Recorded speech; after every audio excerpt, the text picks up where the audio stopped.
L'histoire de la théorie de la relativité est à la fois fascinante et complexe. Elle se déploie sur plusieurs décennies en mêlant découvertes scientifiques et contextes historiques. Cette théorie, développée par Albert Einstein au début du XXe siècle, a révolutionné notre compréhension de l'espace et du temps. Elle se divise en deux parties, la relativité restreinte et la relativité générale. La relativité restreinte, formulée en 1905, répondait au paradoxe de la physique newtonienne. À cette époque, la communauté scientifique commençait à réaliser que la vitesse de la lumière était constante, quelle que soit la vitesse de l'observateur. Einstein révéla que le temps et l'espace ne sont pas des entités fixes. Ils se courbent et se dilatent selon la vitesse de l'objet en mouvement. Une illustration célèbre de cette notion est le paradoxe des jumeaux. Si un jumeau part dans une fusée à grande vitesse, lorsqu'il reviendra, il sera plus jeune que son frère resté sur Terre. Cette idée bouleverse l'intuition humaine selon laquelle le temps est universel et prévisible. Cette théorie ne naquit pas dans un vide scientifique. Elle s'inscrit dans une époque où les physiciens cherchaient à comprendre des phénomènes inexpliqués. Plusieurs avancées avaient déjà ouvert la voie à de nouvelles réflexions. On pense par exemple à la découverte de l'électromagnétisme par James Clerk Maxwell, qui démontra que les ondes électromagnétiques se déplacent à la vitesse de la lumière. En reliant cette vitesse à l'espace et au temps, Einstein formula une théorie qui expliquait des observations expérimentales et ouvrait la porte à des perspectives radicalement nouvelles. En 1915, Einstein présente la relativité générale, une extension de sa précédente théorie.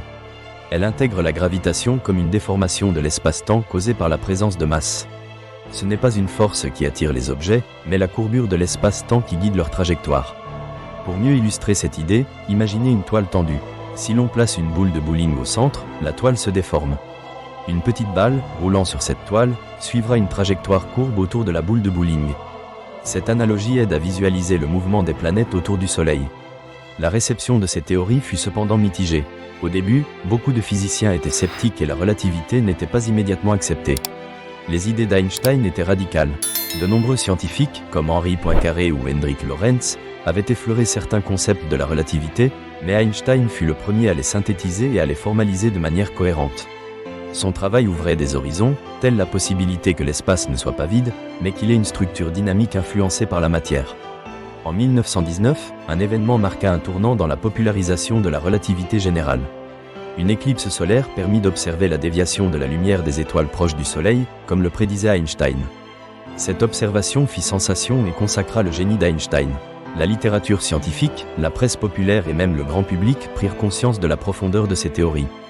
L'implication de la relativité dans le développement de la physique moderne est indiscutable. Elle a inspiré des découvertes fondamentales, comme la cosmologie moderne, qui postule que l'univers est en expansion. La relativité a permis de comprendre des phénomènes tels que les trous noirs et les ondes gravitationnelles, confirmés par des observations récentes. Ce dernier phénomène, prédit par Einstein, n'a été détecté qu'en 2015. Cela a encore rehaussé l'héritage de la relativité et a ouvert un nouveau champ d'études en astrophysique.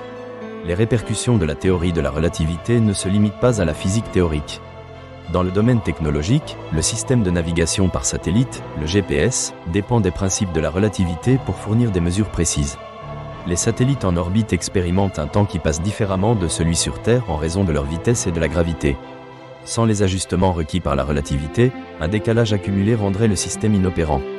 Pour conclure, l'histoire de la théorie de la relativité est bien plus qu'une simple chronologie d'événements scientifiques. C'est un voyage à travers les complexités de la réalité. Elle remet en question des concepts établis et illustre l'effort humain pour comprendre l'univers. Les théories d'Einstein révèlent que notre compréhension du monde est en constante évolution. Elles nous confrontent à nos intuitions et propulsent la science vers de nouveaux horizons. Cette richesse ne réside pas seulement dans les formules mathématiques, mais également dans les histoires humaines et les découvertes qui continuent d'enrichir notre compréhension de l'univers.